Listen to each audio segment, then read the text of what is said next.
Hey guys, and welcome back to another YouTube video. In this video, I'm actually going to be switching things up a little bit and going through my team review for the week and putting that out probably the first video on the Tuesday, which as that'll be the earliest that I can film it, that will be the finish for the week. That'll have all the games done by then, because I do record on the Sunday for the Monday video, so that the first Tuesday video will be the team reviews.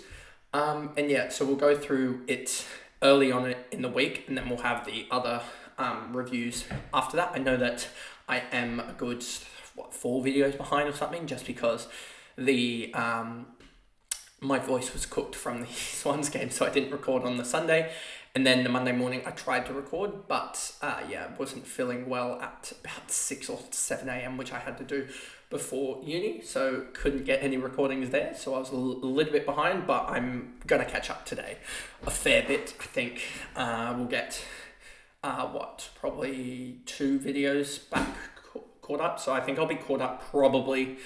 I'll probably be caught up by Thursday, I think, is when I'll catch up. I just need to check if there's a Thursday night AFLW, because then that might throw out some plans. But if there isn't, then I'll be caught up by Thursday with doing an extra couple of videos, and it should be fine. Then let me just check here, round 3 Thursday night. Okay, so yes, I will have to do a little bit more stuff around to get it caught up, but it should be fine. So anyway, let's just jump into this recap here. As you can see, rank 2 points 14.18, round rank of 14.06, total points 26.09, and an overall rank of 12.45. I think I'm in a pretty decent spot. There are some things that I could have done better, like Finn on for Watson, Breed or Window on for Goody, who I didn't know was playing a wing role till I looked on Monday morning and figured out that she actually had no CBAs. That was probably really dumb of me to overlook that.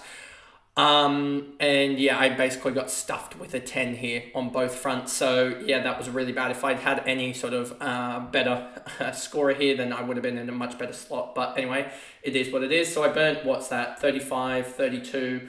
So I burnt 67 points with my rookie roulette this week, and that would have got me up to, as you can see here, my voice is still a little bit shaky. That would have got me up to 1485, I believe. And that probably would have seen me another 67 points, total points of, 2676. That probably would have put me around about the top 700, 600. So I'm not that far off. But I think one thing that I have in common, or at least over the top of some people that are up there in the ranks, is I've got a really good cash generation in terms of, Watson is still making cash, Finn's making cash, Goody is still making cash, Breed's making cash, O'Dowd's making cash, Smith, she can stuff off, and Window is making cash, and you'll see with my trades that McGee is gone to other cash makers, and it's sort of I'm set up in part with my trades, which we'll get to on the Thursday, to make a lot of cash maneuvers and to set up for also making a big splash in round 4. So anyway, let's just go through this quickly. Charlotte Thomas, 67. She's the top defender in reality. If we look at average points, you have McAvoy, Carney, Newman, Darcy there. So she's just there or thereabouts. She's just doing her thing. Carney had a massive one, so I think she'll come back to earth a little bit, and that'll be more like the mid-70s. Newman as well had a massive one. So I think these two will both return back to earth and sort of average about the 70 market in general. So I think Charlotte Thomas is there or thereabouts anyway, in that mid-70s bracket. Daisy Darcy, really like her role. I think she could be alongside McAvoy, near enough around that top D1 spot alongside Thomas. Gordrick as well has that midfield role, so if she continues to hold it, then she'll be really good. I think she's just getting around that 50% CBA, so we really like her full-time mid, but I think she's still getting her time on ground up, as I think it was. It was much better this week, 86%. So we talked about Thomas, Darcy, we talked about her as well. She actually lost her midfield role, but she's on kickouts, and it's basically like the Sam Flanders role in for the men's team, that she's just dominating the ball out back, down back. No one else is used. She's got a beautiful left foot, and it's damaging. It's a lot longer than a lot of the other girls can kick down back there. So they just get it to her, and she just cleans it out to about the wing. and then they let Rowbottom and Whitford go to work, and that's basically how their team runs. Get the ball in Darcy's hands, get it up to the brute force midfield of Rowbottom, Single, and Whitford, and then get it forward, and then just hope that they can score. Schleicher, she's probably going to go in round 5. I'd hazard a guess. 2 probably a Carney or something like that, because she just isn't moving the needle at the moment. 256s.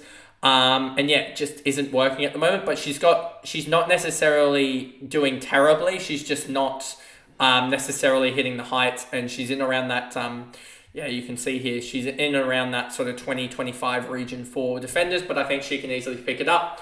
Goldrick is having an absolutely amazing start, a 72 and a 74. She's done absolutely amazing. We like her time on ground now, as it's really gotten up there, and she's doing amazing. Watson here just sucks. I fielded her over Finn. I didn't like...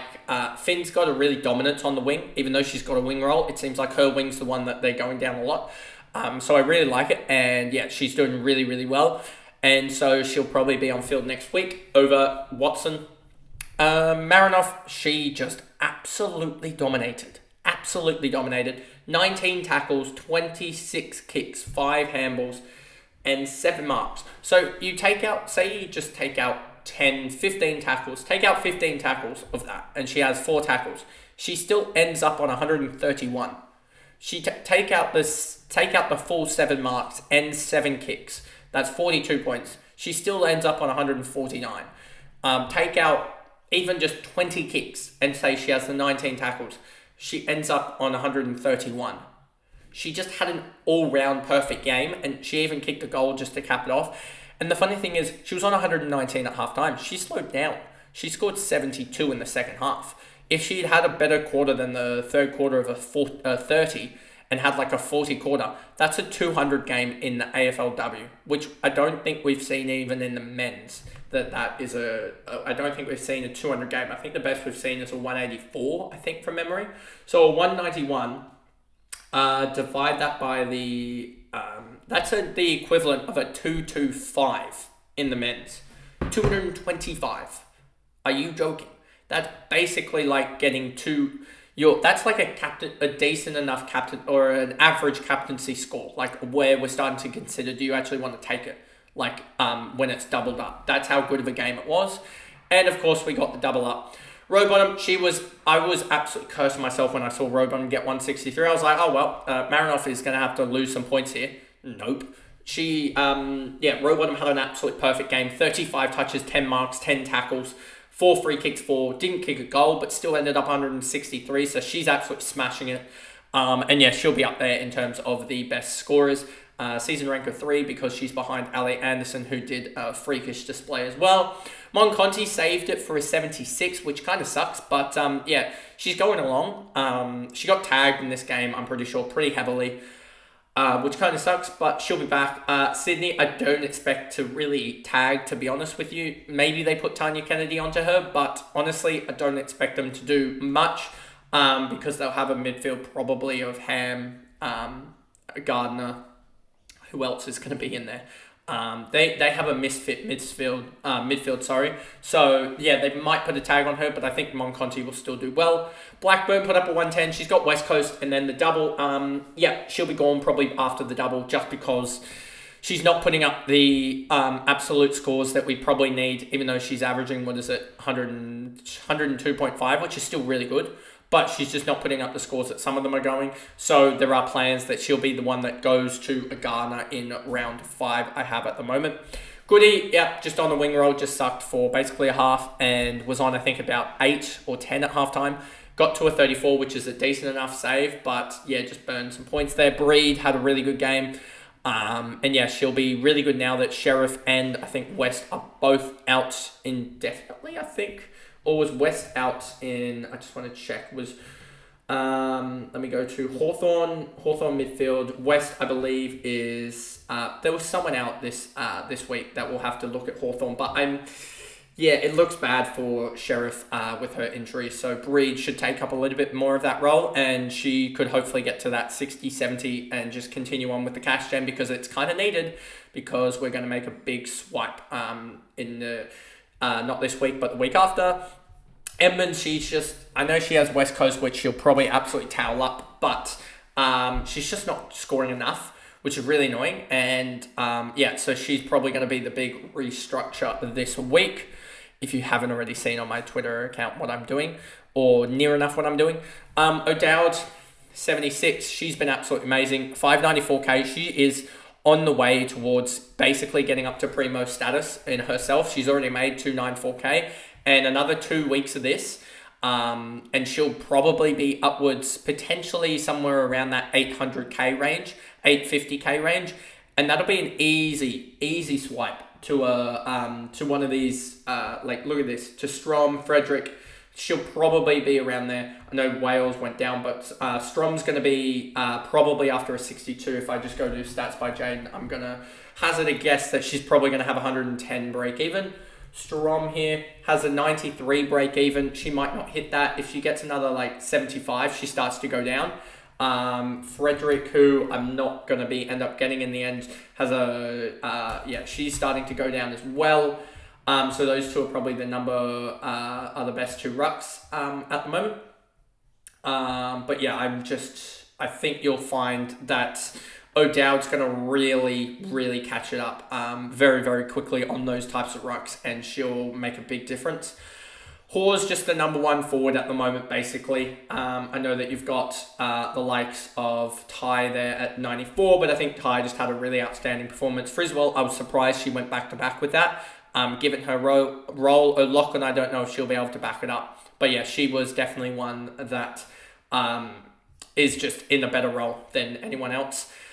Sheriff was tracking really well. I was really happy with this, and then she got hip dropped in about 5-10 minutes to go in the game, and I'm pretty sure from what I heard she was in boot and crutches, which does not sound good, and is now needing to be traded out.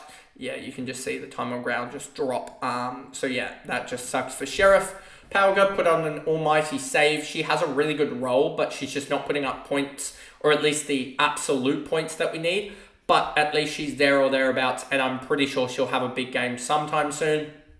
Tripodi had a massive game. A 68 is always huge, and she's up there with some of the best forwards up in there, averaging, what is it, in the mid-50s? 56 average if we go to forwards averaging. She's in and around that sort of range there. You can see Tripodi, Huntington, etc. They're all around that sort of 50 to 40 range. Pauga 45.5 isn't the greatest, but she's still making cash, which is huge, and we can always upgrade her in the future. And then you come to McGee, 10, Smith, 10. They just both sucked, and one of them's needing to go. I know McGee has West Coast, but yeah, she'll just probably need to go. And Smith has GWS, so yeah, I'll just probably look at the break-evens, trying to figure out who has the worst break-even. If we go to McGee here, she has a 29 break-even, whereas Smith has Ella Smith has a 33 break-even, so it's probably going to be harder for her to make cash. So yeah, we'll probably go one of those two, and we'll just, they will go. And then Window down here on the emergency, or the utility, I should say, made a 69, which is really good for cash generation, 136 cash gen, and she's got a really low break. Even if we just go here, her break even for Window is now, if we just go here, Window is now a 19, and you can just see those splits there that she's probably going to make some cash. So anyway, that is the video there. I did do this video a lot earlier in the week than I'm used to, but I'm just wanting to get it out to you guys so that you can see how I went, and sort of my thoughts especially, and trying to get these ones out early because we do have the double game week next, not this weekend, but the weekend after. So this video will be the early ones. And then we'll do the game reviews. We'll do them over the course of the latter half of the week, because you'll have Tuesday, Wednesday stuff, games, and then you'll probably have, I think, a Friday game to start the main part of the round. So yeah, it will be a restructuring of the recordings, but hopefully we'll get them all out for you guys. But anyway, that's the video, and I'll see you guys in the next one. Bye, guys.